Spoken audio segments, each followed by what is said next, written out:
y'all doing? Good? That's awesome. That's awesome.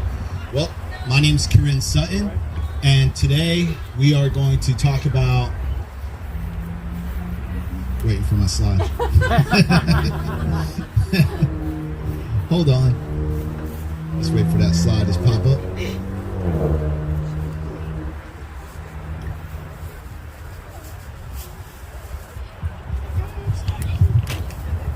Oh, you want to introduce me? Sure.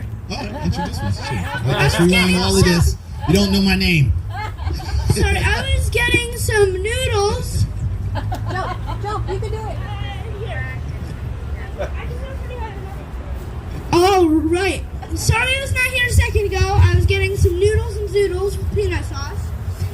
But anyways, so our next speaker is an awesome speaker. You've met him, right, Vegan? Yeah. Do you know who this speaker is? It's a famous bodybuilder. A famous bodybuilder. And do you know his name?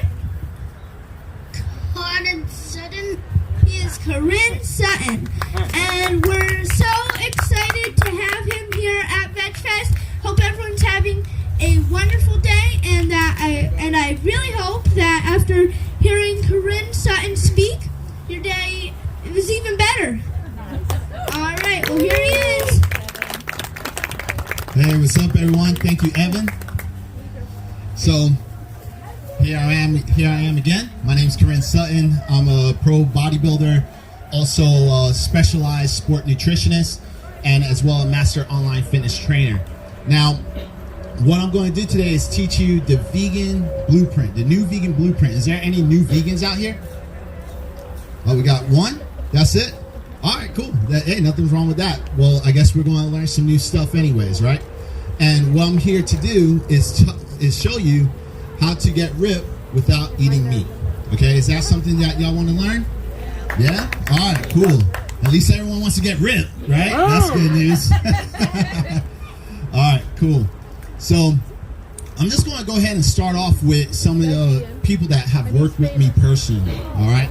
So when this is like the power of plants. Okay, I want to show you the power of plants, especially when you do it right. Because the thing is when it comes to living on a plant-based diet, a lot of people think that when they go vegan, that's all you have to do and then you're magically healthy, right? Is anyone has went vegan and that's what y'all thought as well? That's what I thought too. You know, like when I first went vegan, I just left the meat alone and just started eating rice, beans, Oreos, ice cream, cake, pizza, like a whole bunch of stuff, right? But with that said, I started realizing it's not the healthiest way of living. It's still junk food, right? It's still labeled junk food. So what I do is I really help people transition more into a plant-based lifestyle so they can actually do it right, but then at the same time so they can get ripped, just like Aaron Greiger from Fairmount, Minnesota, who lost about 16 pounds in 10 weeks, okay? And we can see like he had a little belly right here, and then 10 weeks later, he's nice and ripped, okay? And then we have Keith Shavers, who lost 27 pounds in 8 weeks, all right? Yeah, this isn't fake, yo. I see there's some shots. It's not fake. I'm telling you, this is real. So let's read off Keith. He was in the U.S. Army. Okay, he wanted to go vegan. He went vegan for 1 year, and then he fell into a little steep. Right? He couldn't figure out like why I lost 15 pounds, but now I'm like plateaued. I can't lose any more. So he reached out to me and he said this: with the help of Korin and the team, I was able to go from 245 to 218 at right around 2 months. Super excited with the progress. I have never weighted as much as I did when I started the plan. Throughout my time in the military, I always weighted around 215 to 225. After going vegan initially a few years back, I lost a few pounds, but then after thinking I could pretty much eat any food because it was vegan, and then it goes on, right? So it's exactly what I was talking about. And then we have another one right here, Jasmine Shavers. This is actually his wife, right? And with her, she lost 45 pounds in 12 weeks, okay? And I could just keep going and going, like just showing you more testimonials, you know, like CQ Epps right here, a lot of people. But the question I have for you is this: if you had 3 days a week to train, all right, because you have to exercise, All right, you have to exercise if you want to get ripped. An exact custom plan made for you and your goals. All right, because you want something that's customized to you. There's a lot of people out there. Y'all probably already seen it already. When you go on YouTube, Instagram, some of even your famous bodybuilders or athletes, they're out there talking about tips. You have doctors talking about tips, but how far can these tips go? You know what I'm saying? How far can they go if you're not actually putting all those tips into work, into radical action? And when it comes to those tips, does all those tips apply specifically for you? Because everyone's different. Am I correct when I say that? We're all different, right? And a step-by-step guide on how to eat vegan food that are delicious and also build lean muscle mass, okay? This is what everyone wants. And you had the exact steps to get you there. Could you do it? Yeah? No? Yeah? I don't hear anything. Yeah, there you go. That's right. That's great to hear, all right? Because that's exactly what I'm here to show y'all today. So my goal today is show you the fastest way to get ripped and build muscle living a vegan lifestyle. Because fitness has to be a lifestyle if you want to fulfill this. Without giving up your favorite foods, without killing animals in the process, that's very important, and without wasting a lot of time, because we live in America and we're all about speed, right? Speed and conveniency. All right, I travel around the world and we're pretty fast with a lot of things we do. All right, so I know this sounds crazy, but here's some more testimonials just to show you. I could do this all day, I'm telling y'all. Like inches, people losing weight when it comes to their measurements of their body will transforms. Yeah, I could just show this all day. I have a lot of testimonials, okay? I actually want to go ahead and play this one for you so you can hear it. In California, where I just finished a 16-week Can you turn up volume, please? Sutton and BodyHD fitness. I want to share with you a brief part of my fitness journey and how Korin has helped me to meet and exceed the fitness goals that I had for myself. Before I started working with Korin, I was 217 pounds. My body fat was at 22%. I've been active as an Olympic weightlifter, long distance runner, doing yoga, and some other activities. I reached out to Korin because I wanted to reduce my body fat, get lean, and to continue a plant-based lifestyle.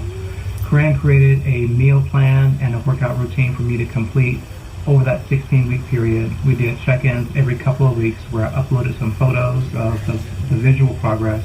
I did the measurements for my body, and we were able to see how things were progressing over that time. So I'm glad to say that from that 217 pounds, I was able to go down to 185 pounds, and from 22% body fat going down to 13% body fat. This is the best results that I've seen in a long time for myself. I'm thankful for Korin for putting in the effort to create those meal plans, to do the check-ins with me, to support me in being consistent. Korin's favorite thing for me was don't F it up, and I didn't over that time, so I was able to see those results. I feel great, I look great, and I'm really thankful again for all the efforts that he put in. So anybody who's looking to be serious about their fitness journey and wants to move forward with a plant-based lifestyle, do reach out to Korin, look at the programming, see which one is the best fit for you, and go for it. Good luck to you. Thanks, Korin, so much. I look forward to doing it again soon. Peace. And that's James Harrison. He's in his 40s, and he was able to get into the best shape of his life, okay? And this is the power of the plants, especially when you have some type of guidance or something that's structured for you, okay? Now, if you want to learn more about it, you could go to my website, BodyHDFitness.com, or go check me out on Instagram. But that's it. All right, have a nice day, guys. No, I'm just kidding. So with that said, a little bit about myself, okay? I'm a 3-time pro bodybuilder. I won over 23 different shows. And guess what? Because I already know some of y'all are thinking this. I did this once I went vegan. Yeah, all of this was during veganism. So once I started competing, that's when I was going vegan. I was vegan at least 1 year. And then once I saw like, hey, it's possible. You can build muscle. I'm healthy, you know. Let's take it to the next level. So I started competing. I've been vegan about 8 years already overall. But I was competing for about 7 years, okay? And with that said, I've won multiple competitions. This was last year, That one, yeah, during COVID. While everyone's getting like sick and overweight, watching Netflix, right? I was at home working out. I really went on my diet. Because how I thought when it came to the whole COVID thing, I was like, well, it doesn't take a rocket scientist to figure out this, because at the time when COVID was happening, I was freaked out too. Trust me. Like, I think it was Governor Gosmos, or what's the guy from New York? Yeah, him, right? I was watching this guy. Yeah. So I was watching him, and he was on the news. He did a PowerPoint presentation. So I was like, well, this is the only dude who's doing a PowerPoint presentation on live news. This must be serious, right? And he literally told me, like, he said to everyone, if someone coughed and touch the table, and then you touch the table and you touch your face, you got COVID and you die. I was like, oh crap, right? So I was like, yo, this is like cooties times 10, right? Like, that's what it felt like to me. Like, we're back in kindergarten. So when I heard that, I was just like, okay, well, there's no cure right now. Well, at the time, right? There was no cure, no vaccines, nothing like that. So the only thing I knew that I could do is boost up my immune system. So that means I had to eliminate any type of processed foods and went 100% plant-based, because I was like, that's the only line of defense that I have. And if something happens, worst case worst, because in my mind, I'm thinking World War Z. Like, I was like, oh, this is zombie apocalypse right now, for real, right? I was like, yo, at least if I do this, and if I do get sick, if something happens, whatever, at least I know deep down, I try my best, especially as a professional. And I was telling all my students to do the same. And tell you the truth, I was able to do a show right after. I didn't get COVID, unfortunately, because I just bunkered down, to tell you the truth. But I think the other part of that is because I took care of myself. I really ate healthy, I really continued to work out and things like that, because I wanted to boost up that immune system. And with that said, I won that show in October, first place, all right? First place. So I beat everybody. And a lot of these people who enter these competitions, they all eat meat. And they feel that you have to have animal byproducts to get all the protein you need. But I was there breaking myths, like always, showing people that you don't, especially during a pandemic. You know what I'm saying? So to show up to like looking like that, people were like, wow, this is crazy. Okay? Now, a little bit about my past, okay? So before I went into bodybuilding, I was in the Marine Corps. All right, so I did 8 years in the military overall. I joined the military right after high school. My mom was crying. She was like, oh no, my poor baby. Yeah, but it was something I wanted to do. This was during the 9/11 time, and I decided to join the United States Marine Corps. Did that 4 years, fully active service. I wasn't vegan at that time, unfortunately. I wish I knew about it. I think that's one thing I do regret. If I knew a little bit earlier, I would have went vegan earlier. But when I went through the military, I also deployed to Operation Iraqi Freedom 3 and 4. So I also served some war. And then once I got out, and you can see some of the pictures down there, that's some of the when I was in war. This is actually real pictures right here. So this is Iraq. I was inside my truck. This is called HIT. The city is actually called HIT, H-I-T. So imagine when I'm in the Marines, right? And I'm going to war, and I was like, there's a city called HIT, H-I-T. Like, this is crazy. I think we're going to die. That's not a friendly name, But that's it. And if you look at it, it's in shambles. It's literally a hellhole there. This really is. It's not fun. But I served my country, did my time, and then once I left, on the upper top right here, I joined the Navy Reserves. So I wanted to pull off the accelerator a little bit after doing those 2 deployments. And I was like, let me pull it back, start doing some Navy Reserves, chill out, try transition a little bit, being a civilian, being a normal person again. And I did that for another 4 years, and I did instructing. So I taught a lot of the sailors about war tactics, proper hygiene. That's actually a class, believe it or not, and basic military tactics. Okay, so I taught a lot of stuff there. And then after that, that's when I decided to go vegan. Okay, like when I was in the Navy Reserves, I decided to go vegan, and I started launching my career as a bodybuilder and a trainer. And as you can see, I was on Amazon Prime, New Day, New Chef. So as a nutritionist, I also make delicious foods, because when it comes to dieting, and one thing I learned about being a coach is that a lot of coaches don't know how to cook. Even bodybuilders don't know how to cook. They just give you like basic stuff like, yeah, just eat broccoli and tofu, and I'll see if you're like someone who's animal based. No one's here, but if it's an animal based thing, it was like chicken and broccoli, so it wasn't no different. So it's always broccolis in the mix, right? But it was so basic. So I figured out that I had to join like some type of, I did a cooking school through Ruby, and learned a lot about plant-based cooking. Also some of my own personal experience of like just figuring out things, making my own conversions of different variations of foods that's plant-based. And they actually invited me on the show. And this is on, you can watch it on Amazon Prime. So just type in New Day, New Chef. And it's all vegan chefs there. So I was on the fitness portion, fit and healthness. And then they have other ones that's more gourmet, okay? And then also I was on Veganville. This was a TV reality show on BBC One and also BBC Three, iPlayer. So with this show, this was about 2 years ago. I flew all the way out to the UK, and I was in the city of Cardiff.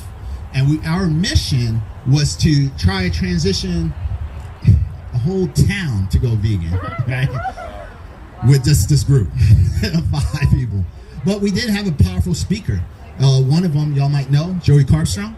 Very powerful activist. He's a really cool guy in real life. I'm telling you, everything he talks about on video, that's how he is in real life. He's very compassionate about animals, and he does this day and night when it comes to activism. He's a very good guy, and a lot of times we talk one-on-one. Really connected, really cool guy. And then I was with that cast. It was like a reality show. So we get into fights, not within each other, but with like the townsfolk, because in Cardiff, how it is out there is farms land. Okay, it's like they do a lot of sheeping. They cattle a lot of sheep, pigs, and also cows out there. So it was just like we learned a lot as well when it came to the farmers, because when it comes to some of the farmers in the UK, and it's probably similar here too, and the reason why it's so hard to transition farmers to start making own like different products, because I know like a lot of vegans say this, I used to say this a lot, but the reason why it's so hard because these farms are like 5th generation, 6th generation farms. So this is all they know. All they did is live, breathe, eat, and sleep farming. So when you're talking about like make some hemp, it's like a foreign language to these guys, and it's like it's really hard to change those type of people's mindsets. And we asked some hard questions too when it came to animal ethics, and you could tell when it came to some of those hard questions, there was a trigger, like we hit something, but then again, blood's thicker than water. You know what I'm saying? That if y'all understand what I'm saying, that would come into play, and then they would just say a lot of justifications to try to denounce the question and just move on to the next. Okay, but it's not impossible. We did do some damage in Cardiff. Like they actually opened up 4 new vegan restaurants in there after the show. So people did change. It was very powerful. Also featured on Men's Health, the Vegan Strong Team as well. This is a non-profit organization where we go around the nation, well, we used to before COVID, and go to different athletic events to teach people about veganism, because a lot of athletes think that you could only get protein from meat. So we go around telling other people that you don't need meat. There's a lot of alternatives. You have like your vegan alternatives like Beyond Meat, Impossible Meat, and then you have like things that's a lot healthier like tofu, seitan, and tempeh. And the reason we choose these type of foods first versus like things that's very whole food, plant-based, is because we have to look at things like this. I know y'all probably seen it yourself, like when it comes to memes, like it says like 100 grams of beans is equivalent to like a steak or something like that. But a lot of people's not going to eat that much beans. You know what I'm saying? Like if you kind of like look at it in a retrospect, it's like it's a lot of beans. So so the thing is that we show people things that's more related to animal-based products, so at least they have that introduction to veganism. And then once they took that first step, then we introduce all the other plant-based foods as well. Okay, And this picture right here is just me doing this. Okay. All right. Now, for me, I went vegan for the animals. All right. And the main reason is because of this guy, Gary Rosky. So when this all happened when I was in the Navy Reserves, and I figured out that he actually came into my classroom and he talked about vegan ethics and the food, how the benefits of the health purposes when it comes to the food. A lot of different points he made when it comes to veganism. But that's when I decided to change. And then throughout that transition, I left the Navy, started on with my journey being a bodybuilder.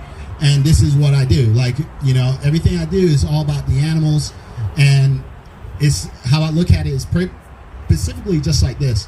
When I was in the military, especially in war, and the reason it clicked to me so fast, it only took one speech, really. And the reason Gary clicked to me real fast, because first he doesn't BS about his stuff, you know? It's very straight to the point, and he tells you how it is. And being in the military, that's the type of people that we respect. It's like we don't want to hear all the fluff, we just want to hear the truth. And when he talked about the truth, how he put it was like this.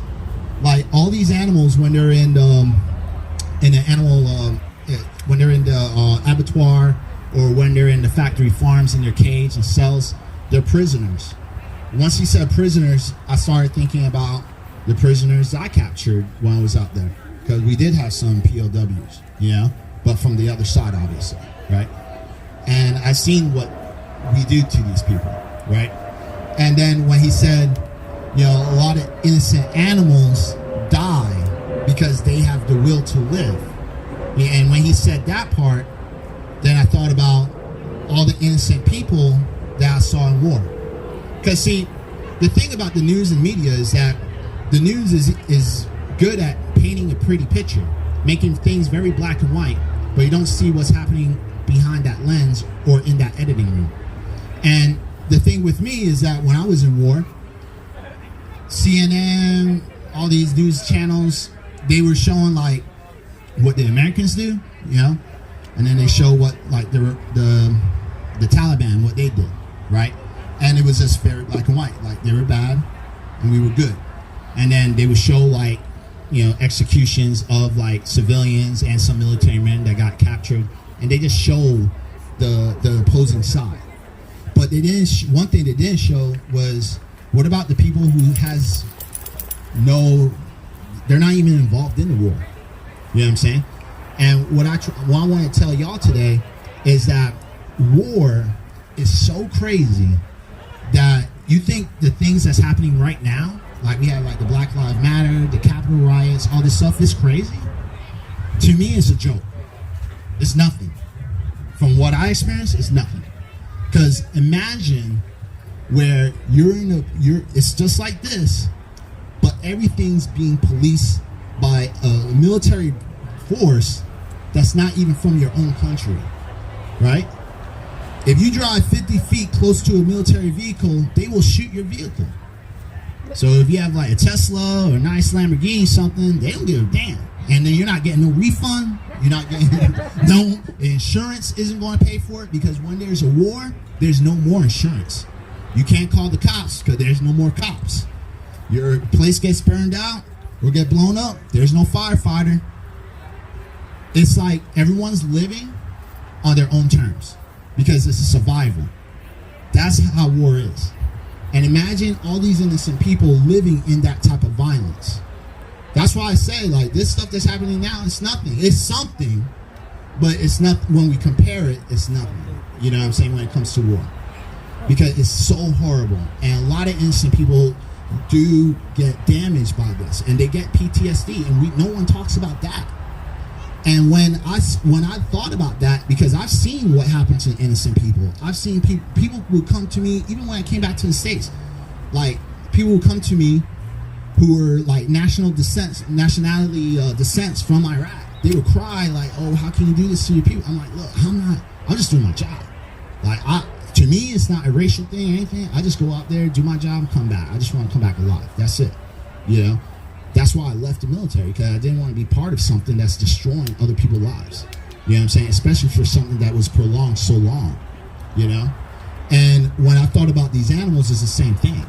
These are innocent beings that they just want to live.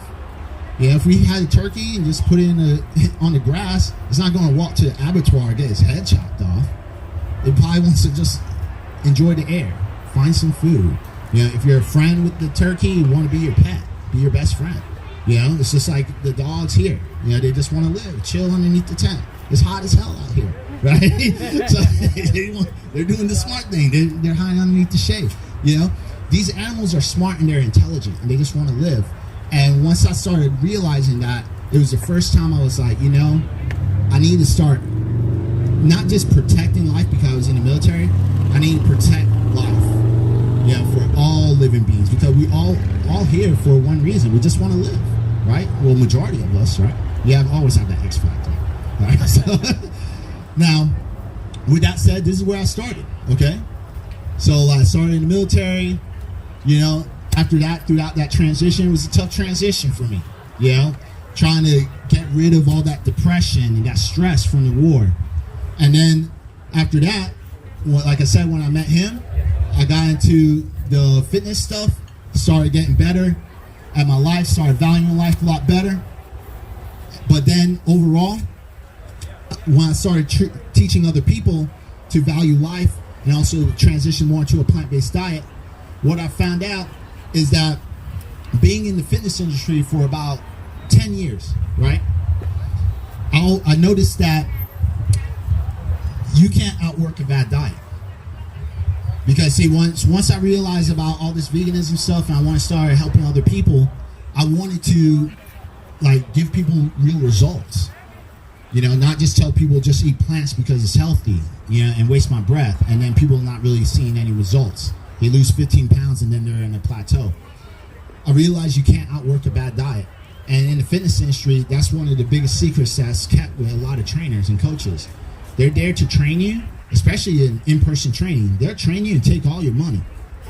Have you ever been to a gym and you saw like someone that trained with someone for like at least a year and had zero change? Yeah, I see a couple of their heads not. Yeah, yeah. Like I realized that too.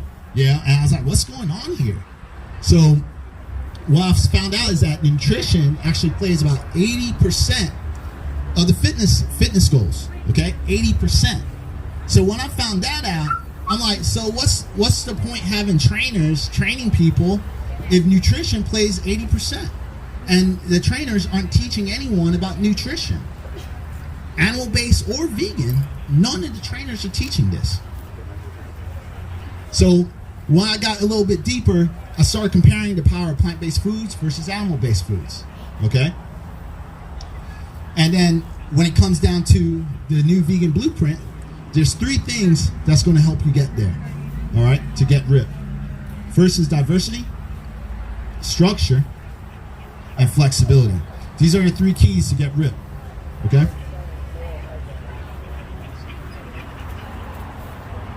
So first, let's talk about the vegan sport nutrition, because when I was talking about the vegan versus animal-based, I looked a lot deeper into the vegan sport nutrition.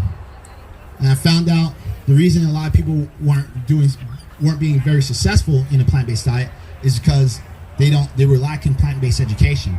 And the thing about plant-based education is that when a lot of us go vegan, what we do is that when we're on an animal-based diet, we'll have like, let's say our average plate, right? We have steak, string beans, and potatoes, right? That's an animal-based diet. Now I want to go vegan. Most of us, even myself, did this. We just take out steak and just eat the string beans and rice, right? Well, that's not the whole thing, because the thing is that you have to learn how to count macros. Okay, macronutrients is large nutrients that's vital for the body to function. This is your protein, your carbohydrates, and your fats. So you have to really understand where the foods are coming from, because the thing is, if animal-based protein is protein, right, like steak, pig, I can't remember some of the words because I don't eat it anymore. Right?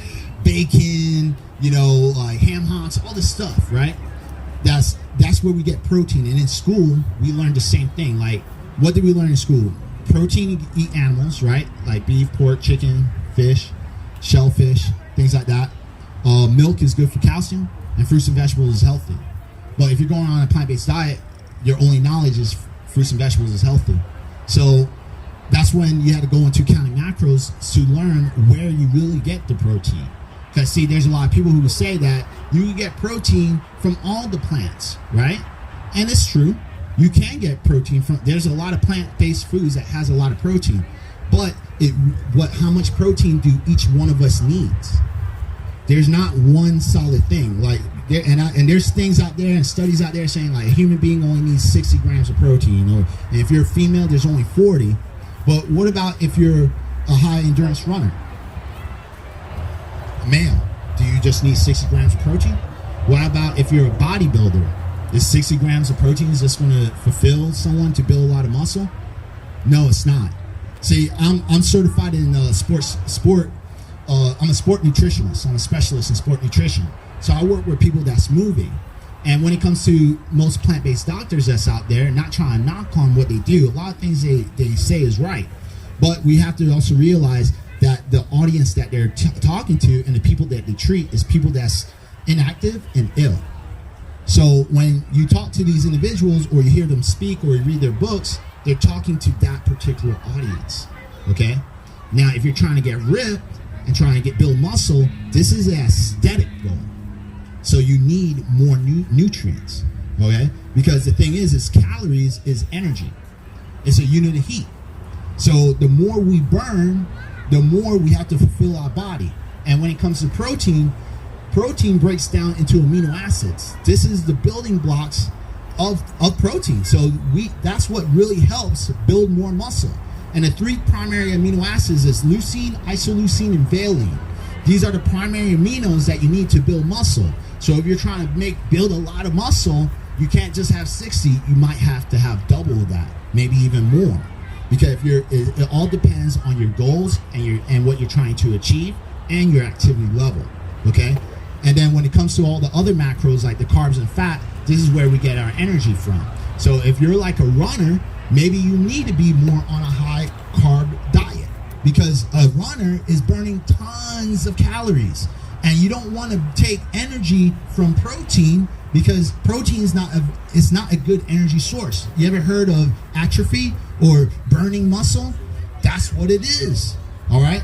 You don't want to take energy from that, because if the body is taking energy from the protein source, it's burning from the protein source, the muscle. That's what, if you're eating meat, what do you think you're eating? Your flesh. You're eating muscle. So what's the difference between us, right?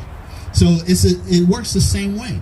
And then if you're someone who's trying to build more body mass, you're not burning as much energy, because someone who's running like 20 miles and like Rich Roll, he'd be running for weeks, right? Like, so someone like that dude, he needs tons of carbs, right? But if I'm in the gym and I'm not running like him, do you think I'm burning that much calories? You think what I lift is going to be equivalent to someone who runs for weeks? You know? No, man. So it's the same way. This is why counting macros is very important. And then you have to learn about macro-friendly meals, okay? Because these are foods that's well balanced. See, the thing is about here in America is that we have a lot of food chains that already gives us too much food. Even if you're on an animal-based diet, that gives us too much food, and they're not really thinking about the activity level of their customers, because that's not their job. They're a restaurant. Their job is just give you food that tastes good. All right? That's it. So if you're only based on that, does that mean that the foods are nutrient dense and balanced for you? No, right? So you have to have foods that's healthy, but also macro friendly. It's actually balanced, where you're getting the right amount of food into your body that's going to help you to achieve your fitness goals and your aesthetic goals as well. So we're going to talk about understanding plant-based nutrition. Just go over this. Like I said, counting macros. Now, when it comes to counting macros, an application that you can use right now today, and it's free, right? It's called MyFitnessPal, okay? If y'all pull out your phones, look up that app.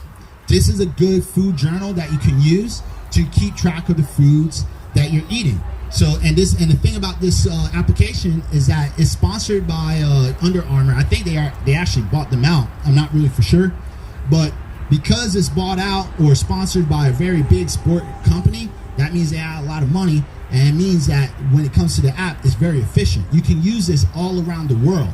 okay? And you can use it at any type of restaurant. If you go to Burger King, you can plug it in. Versus just saying like Burger King is unhealthy, right? How about we look at the nutrition facts, and see how unhealthy it is. See, when you start learning that, then you start understanding macros. You start understanding nutrients, because you'll see why it's unhealthy. And just give you an example, like the Impossible Burger, right?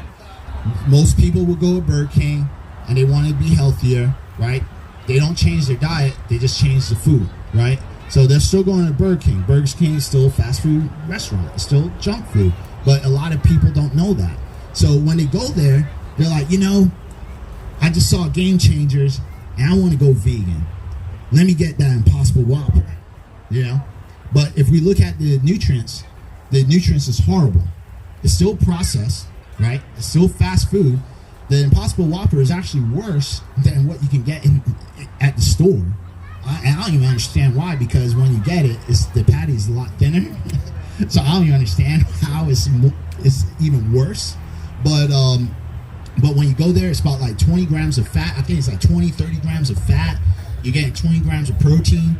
And then the carbs is like somewhere around like 50 or something like that. Something crazy numbers, I forgot. But it's horrible. And when you look at the micronutrients, right, there's none. There's no nutrients involved.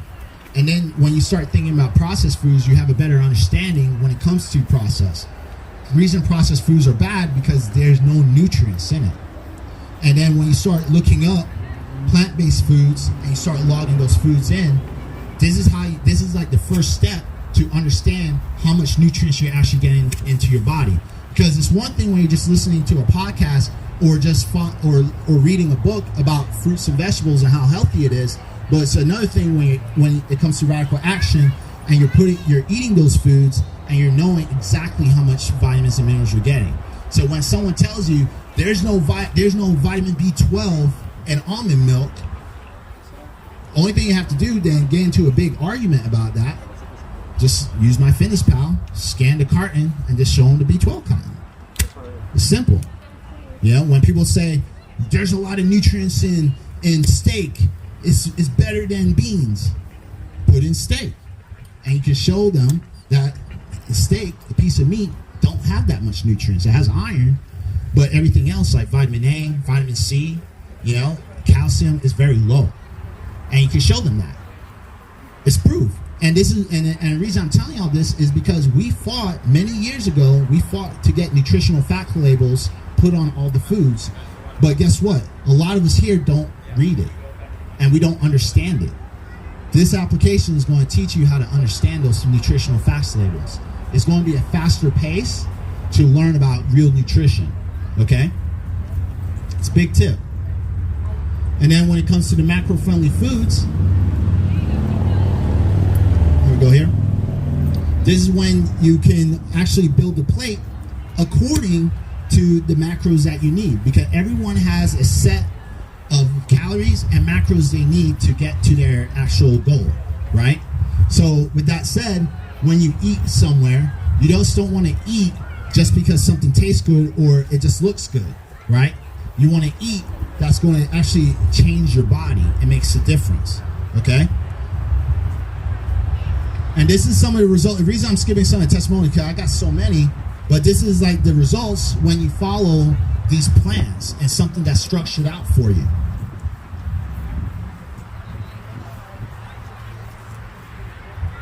Let's play this. I'm actually going to write something down and figure out what a good testimonial will be, but the month before I started with you, I was weighing over 170 pounds. I actually was 169.2 when I did my first weigh. Yeah. And now I'm under 140, which is a huge milestone. But the main thing is for me, well, I guess two big changes. One, I'm remembering how important it is to be lifting. You really got to lift weights. I think to stay fit and to stay healthy, especially if you're not so young anymore. Yeah. Really matters to put some time in the gym. And the other thing is, paying attention to macros, learning how to eat, Yeah. and learning how to eat, kind of differently. I probably got 80% of my calories from carbs beforehand. And now I'm looking at food labels, I'm preparing meals for, a couple of days in advance, and I'm finding I'm not hungry, and I just feel better, having the weight off, getting some, more strength going on, and going through my whole day feeling better. That's amazing. And how old are you? I'm 52. And it took you how long to lose 24 pounds of fat? I guess we're entering, we did 4 or 5 months since I started the program. Yeah. Wow. That's amazing. See what I'm saying about counting macros? Like when you really understand about nutrients and counting macros and reading nutritional facts, that's where you're going to really start seeing the biggest difference. And this is why I teach people and I help them understand that stuff. Because when you go to a lot of different coaches that's out there, the only thing they're fast to do is just give you a program and tell you to follow it. And nothing's wrong with that.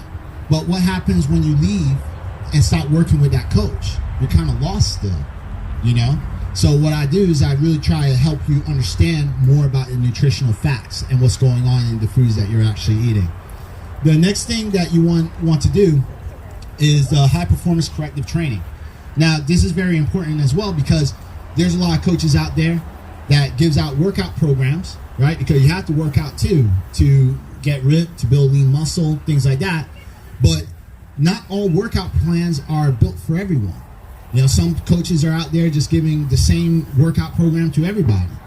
You could be like 50-something years old and they're giving you a bodybuilding program for like a 20-year-old, telling you to squat like 300 pounds. Like, what's going to happen if you do that? You might break your back, right? Like, it's not designed for you. So this is where high-performance corrective training really comes in. Because what's really going to help you get to those goals is going to be resistance training, HIIT or steady-state cardio, all right? And then performance tracking. This is actually like logging in all the workouts that you're actually doing. You're going to realize that having accountability and logging in a lot of things that you do is really going to play a significant part in your results, okay? So when it comes to resistance training, right, you want to do types of workouts that's going to really benefit you. So if you're someone who's trying to lose body fat, and let's say you just want to be more fluid, more mobile, right, the best exercise is going to be like functional training. So functional training is like a multiplanar type exercise that activates multiple muscles at the same time. So for example, like, you ever seen like a squat push press? This is more functional, especially if I have a dumbbell in my hand, because I'm using my full body. I have to use my glutes, my hamstring, my quads, core activation, my rear delts, and I think that's it. And my triceps once I hit the full lock, right? So there's multiple muscles being active. And this is a lot different than going to the gym and just using machines. Because I've seen this too as well when I used to work in the gyms. A lot of people think that they could just go to the gym, pay $10, the machines are there. Why I need a trainer? Why I need a coach? There's instructions on the machine. Like, I get it. Like, it makes sense, right? When you think that way, right? I get it. Like, there's instructions on the machines, and I could just read the instructions and then just work the machines, right? It can't be that hard. But the thing about machines is this. The thing about working out in machines is that machines is an isolated exercise, right? And a lot of people who start going to the gym and they're new to the gym, they live a isolated lifestyle. So we sit down when we eat, we sit down when we watch TV, we sit down like in this presentation, we sit down in a lot of things we do. Driving cars, at work, So the last thing you want to do is sit down when you're in the gym, okay? You don't want to sit down and just do a little leg curl because it's not doing anything. It's only activating that quad, all right? Those machines have a purpose and a place. And how you want to use those machines is when you finish doing all these compound movements, all these functional movements, and when you're tired, because there's only so much exercise you can do, jumping around and stuff, right? It's only so much you can do. But if you want to get a finisher, then you do the isolated, because now you're burning the muscle out. Does that make sense? Right? All right. So that's why you want to do workouts that's more operated for you. And the same thing, if you're trying to build muscle, you want to do more compound stuff, like squats, deadlifts. I mean, Arnold says it all the time. He's like, I just do squats and deadlifts and push press, right? It should be like, but I can't even say that. I'm not even gonna try. But like, try to make his accent. But y'all get it, right? It's like that's why there's bodybuilding trainings. They're for bodybuilders. They're for people who try and build strength. If you're someone who's just trying to be lean and shredded and ripped and be more mobile, you want to do more functional. Maybe if you're someone that's just starting off, maybe you want to do more correction, because corrective is more like just working on the foundation of basic movements. So if you don't know how to do a squat, there's actually exercises to help you, to teach you how to do a squat appropriately. And maybe you need to start there. So that's why you want to make sure you're getting the right type of training, okay? And this is just an example, like when it comes to eating plants. You can build muscle. Look at this. Not just me, but even Jacob Garcia, he gained 10 pounds of muscle in 9 months. It's really fast. Really, really fast. All right? And then also when it comes to cardio, you can't just run the pounds away. That's one thing I also see in the fitness industry is when people are trying to lose fat, they're on that treadmill and they're just running away. What's the number one rule? You can't outwork a bad diet, right? Always remember that. You can't outwork it. So you can run all day, but you're still going to Pizza Hut, getting the vegan pizza, or I know they didn't have to make the vegan pizza. I'm thinking UK. But if, let's say Burger King, you go to Burger King and getting the Impossible Whopper, and you just ran all that time, that's really defeating the purpose. You just added all those calories back into that run, all right, that you did. So, but if you want to really burn fat, right, fast, this is one of the secrets that a lot of athletes and bodybuilders actually do, which is HIIT or steady state. So the best thing about HIIT is that HIIT is high interval training, all right? So high interval training is like this, like jogging for like a minute and 30 seconds and then sprinting, all right? When you do that, you can burn fat a lot faster because you're not using so much oxygen. When you're doing more long distance stuff, right, you can burn calories and lose weight that way. But what's one thing that we see when it comes to runners? They look very skinny, right? You ever seen like the Olympics? I'm not even trying to make fun of anybody, but this is reality. The thing is that you ever seen the Olympics, the difference between a short sprinter and the long distance runners? The long distance ones are what? They're all frail and stuff. They look like they need food, right? But they could run a long time, right? But then when we see the sprinters, they're jacked, right? You ever seen the sprinters? They got quads, like they're huge. They're all muscular. And the reason is because the sprinters is this, the HIIT. Because they're not running small period, they're doing short bursts. And when you do that short burst, you burn all the energy, but the body doesn't get stress from cortisol, and then at the same time you're not using a lot of oxygen, so it uses all the energy from like the carb sources or the fat sources that you have. That's why they can stay shredded. And with steady state, this is like doing like a light exercise. You can then, if you're going to use a treadmill, put the treadmill on high incline, non-zero, put on high incline all the way to 15, right? Don't be scared of that number, put it all the way up, and then just walk. And when you walk, the thing is that you get your heart rate at a nice burning fat zone, somewhere around like 120. That's a good sweet spot you want to be at. You could read your emails, watch Netflix, listen to some music. And what this does is that it burns your calories. It's a lot slower, but it doesn't stress the body. Because when the body is stressed and the cortisol levels are high, you lose muscle. Because you can lose muscle also through a hormonal response. So this is why a lot of bodybuilders, you don't see bodybuilders doing a lot of long distance stuff. They either do sprints or HIIT, or they do steady state.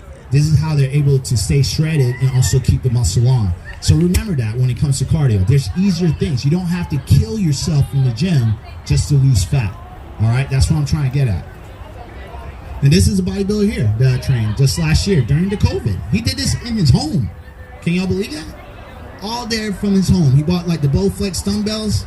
Unfortunately, he had to pay like 800 pounds because they went up a lot. Yeah, some of y'all know about that, right? $300 dumbbells went up to $800, right? It's crazy. And he had to pay in pounds. So that's even more, right, in US dollars. But he was determined because he was like, I need to do something, right? And he did it. And look, he actually won like third and fourth place in his shows, right? All from his home with Bowflex dumbbells. Can you believe that? Then you want to track your progress, okay? This is very important as well. Because when you track your progress, then you can see if you're doing better or not. All right. It's one thing when you're just lifting weights and then you're doing some progress, but it's a difference when you're lifting and recording. Because when you're recording, sometimes we could get into like a plateau and we don't understand why, right? And the only way you can do that is by measuring your progress. You can see each day or each week and compare to see if you're getting stronger in exercise or not. And then you can make some evaluations. So you want to start recording a lot of the things that you do. And when I tell people this, people are like, yeah, but isn't that like annoying and stuff like that? I'm like, I don't know. It's your body. Is it? You know, because we record a lot of things. You know, we record like our bank statements and we keep track of that. You know, we keep track of our bills. We keep track of a lot of other things in life, but you're not keeping track of the things that you're doing for yourself. You only get one of these. Money comes and goes. So it's like, if you spent too much, just next month, don't spend as much, right? It's very easy. Save the money or work harder, right? And make more money, right? But with this, it's only we only all get one, right, of these bodies. So you want to record that to make sure what you're actually doing to get better results, okay? And then the last thing is accountability, all right? This is the biggest part out of everything, because when it comes down to all this stuff that I'm teaching, someone has to keep you accountable to make sure you're actually doing the things that you're supposed to be doing. And this is one of the biggest reasons why a lot of vegans don't get ripped or put on muscle, because they get motivated, they watch the speakers, they read the book, whatever, they watch the video, they're like, I'm going to do it, but then they do it for a week and then they quit, right? The motivation just goes downhill and then we all stop because there's no accountability. Look, even as a coach, I have a coach to keep myself accountable, okay? Just to let y'all know. So, because as a coach, I understand the importance of accountability. I'm busy, and I'm the type of person, maybe just like y'all, I'll put someone else before me. So when it comes to my clients and my students and my business, I'll put that first before me, because I care about everyone else so they can live a happier life. Because I feel the more people I help, and the more people are being healthy vegans, they're going to start preaching that to their kids, their family, their friends, and then that's the way to spread the message. Because how impactful is it if we're saying we're vegans and then we don't look healthy, right? Like, I'm really big on that. Like, because how can I tell my friend or my peer, like, hey, you should go vegan, but then I look the same way he does? Is that a big impact? I mean, we could talk about ethics, but certain people react differently. I mean, I even have people come into my own business just for health reasons. I teach about ethics, but I'm not going to push ethics on them right on the sales call. You know what I'm saying? Because I want them to see the results first so they can understand the truth. And then when they understand the truth, then they're more open to other things. Because the big hurdle right now is like, people are saying this stuff is healthy, but I don't know what to do. So let me help you get through that hurdle. And while you're going through that, I could be like, I saw you lost 10 pounds, but eating egg whites is like chicken periods, right? It's like to say things like that. And then they're like, oh yeah, it is. And they're more receptive at that time. It makes sense. And that's how I teach people and transition people more into a plant-based diet. All right. Support calls. There's, again, more accountability, because this helps. Because of COVID and because of everything, like, we're all like social distancing and we can't meet our families and we can't interact really. Support calls help. Okay? This really helps. Talking to people face to face, okay? That helps. And then it's a positive support group. I feel that when you have a group of people that has the similar goals like yourself, and they're motivated and they're cheering you on, you not just your family, not just your peers, not just the coaches, but a lot of people cheering you on every time you made a post and you made a difference. That's going to make you feel good, right? It feels good when someone cheers you on, right? Woo! Yeah. All right, so daily accountability. All right, talked about that. And this is some of the benefits. Okay, I'm running out of time, so I'm just going to go a little bit faster. Someone said I have more time? Oh, no? Okay.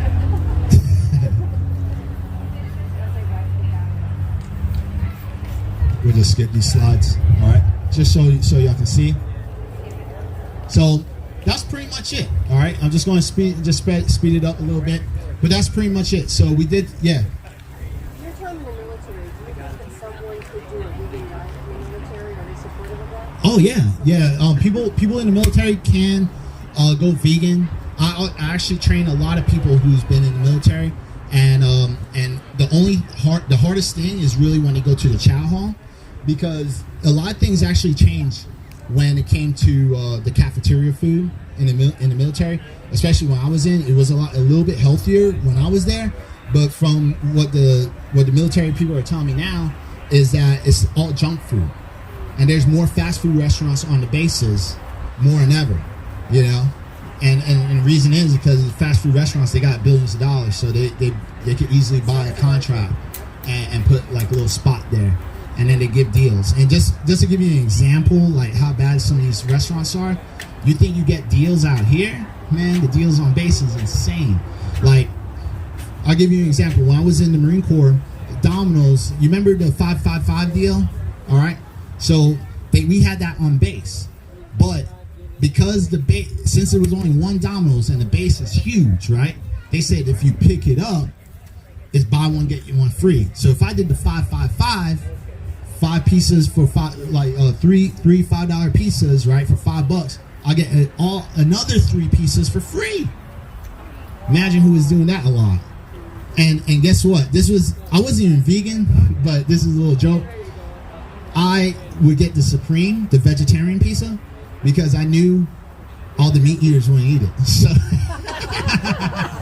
and I ate it because I knew it was healthier, you know. So I was like, hey, who wants the Supreme, yo? I'll go pick up the pizza. Who wants the Supreme? Oh, I can't eat that. There's no pepperoni. I'm like, yeah. I would just eat it myself, you know. I used to do that. But just to answer your question, yeah, it's possible because they have grocery stores on base, so they would have to cook their own meals. Yeah. Next question. What are some of your favorite foods for getting What are some of your favorite foods for getting the maximum macros? Some of my favorite foods would be tofu scramble. I'm a big fan of that because the thing about tofu scramble is that I look for foods that's very minimally processed, like the old school vegans, you know? Your tofu, seitan, and tempeh. These are like the 3 staples when it comes to protein. And then everything else you could supplement to get a higher intake of protein, like your beans, lentils, kale, things like that. So with the tofu scramble, I'll use that as the base, but then I'll use like kale, tomatoes, onions, mushrooms, because that's all micronutrients right there. You're getting tons of vitamins and minerals. You know, so that's how I would supplement it, because the thing about tofu, it's isolated. Okay, you have to know that it is isolated, but it's minimally processed. They use a process called congelation. Okay, it's something you could do in your house actually. So that's how minimally processed it is. But it's not as processed like an Impossible Burger, where a plant is bleeding blood. Like, I don't know, I could pull a grass, I don't see blood coming out of it. You know what I'm saying? That's pretty insane. So obviously that's something highly processed, and that's something that you don't want to do every day. But just to answer your question, the tofu scramble. Any other questions? The Just Egg? It's the same. I think it's made from mung beans, but still, like, when it comes to certain foods, I would just try to stick with whole foods the most. You want to move more towards the whole foods as much as possible. So, like, I'm not saying you can't do the Just Egg, but I wouldn't do it like every single day. You know, like we can do tofu scramble because that's a lot better. You know what I'm saying? And it has more protein than actual eggs and the Just Egg. You know what I'm saying? And then if you want to do something a little bit different, you have chickpea. You can make eggs out of chickpea. You know, so that's another healthier option. Huh? No, chickpea flour, you can turn it into a frittata. Yeah. Chickpea flour can turn into a frittata. So you want to do, but at the end of the day, you want to move more towards a whole foods plant-based diet. I mean, that's where you're going to get a lot of vitamins and minerals. And the one thing you want to always think about is processed foods don't have a lot of nutrients. The plants do. And this is why I tell y'all to use MyFitnessPal, because if you use that, you'll see that. So like any questions that you might have or any doubt, just pull out that app. Now, if you pull out the app, you can. If you use the free version, it's going to just count calories, but it will still tell you some of the nutrients. But if you pay $50 a year, I pay for it. You know, it's going to tell you everything, like all the nutrients, all the macronutrients, the fiber. It's going to tell you all the information you need. And then what I do is I help people. I give you your actual macros, because you can customize it yourself. But I tell you exactly what you need, and then I customize it throughout your journey. And then once you get to your goals, then I give you like some type of maintenance calories and macros to follow, and then just follow that. But at least you have a better understanding of food nutrition. Or, yeah, I think that's the right word to say. Yeah. Any other questions? Yep. Can you lose fat and build muscle at the same time? Yeah, you missed 90% of the presentation, bro. All right, yo. All right, so let's start it over. So my name is Korin Sutton. No, I'm just kidding. But you can build, you can lose fat and build muscle. So one of the things that I was talking about was mostly like counting macros and the different types of exercises to do. So if you're on a proper... Oh yeah, I was there when you talked about the HIIT and the... Yeah. So that's some of the stuff. Like those are some of the fractions that can help you build muscle and lose fat at the same time. Now, the only thing I would say is this. When you're in a caloric deficit, that means you have to burn more calories than what you're actually consuming to lose fat. That's the only way you can lose fat, okay? You have to be in a caloric deficit. Now, in that caloric deficit, can you still build muscle? Yeah, but the meals and the food is designed for a deficit. So that means you won't put on as much muscle as fast, but you will lose a lot of fat fast. And then once you get to your fat loss goal, then you want to slowly, not fast, slowly creep yourself back up to a caloric surplus. Okay, if you just go from like 1,500 calories straight to 3,000 calories, because you're like, oh, I'm at 3% body fat, time to go 3,000 calories, you'll put on the fat so fast because your metabolism isn't able to burn. It's not used to burning that many calories at such a high quantity. So you have to really work with your body slowly to make sure that the body fat is down and you're not putting on body fat fast while you're still putting on muscle in that slow progressive surplus. And that's what I help people with. Yes, my question is, what do you think about protein shake, because it's not whole plant-based, to exercise? Do you think we need that or not? It all depends on your goals and how much protein you actually need. So like when it comes to most women that I train, they don't need that much protein like a guy. So it's easier to get a lot of the protein goals through a whole foods plant-based diet. So you don't need it, but it is a convenient.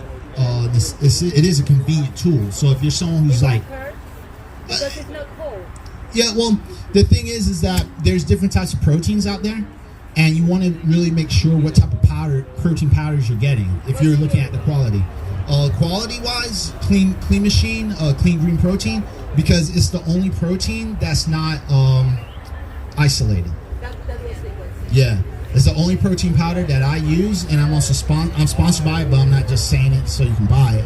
But it's a fact, though. It's the only protein powder that it's not isolated. And then you get a lot of micronutrients as well. And all the micronutrients is coming from a superfood called lentine. It's actually a duckweed that's grown off the surface of lakes. And we're one of the first companies to actually use this, to use it as a supplement form. And you're getting all the micronutrients, like you get about 7 grams of dietary fiber, you get tons of vitamin A, you get your B vitamins, iron, calcium, about 38% of your omega-3, 6, and 9. All that is coming from the superfood called lentine. So it's a king of superfoods. Like y'all think kale is strong? Like look up lentine, it's next level. And y'all can find that on cleanmachineonline.com. Any other questions? All right, let's have a big round of applause for Korin Sutton, Thank you. pro bodybuilder. Korin is an amazing human being. We're really lucky to call him our friend. He does a lot for the kids as well. That's actually how we met him years ago. He was volunteering, helping out with Animal Hero Kids. So thank you again, Korin. And also, I know we were talking about the proteins. There's free protein powder, organic, over here at the aPlantBasedDiet.org table. And I know you're all very excited to hear our featured speaker, Dr. Clapper, in just a few moments. But first, we have a few words from the founder of Solid Rock Community School, Michelle. Here she is.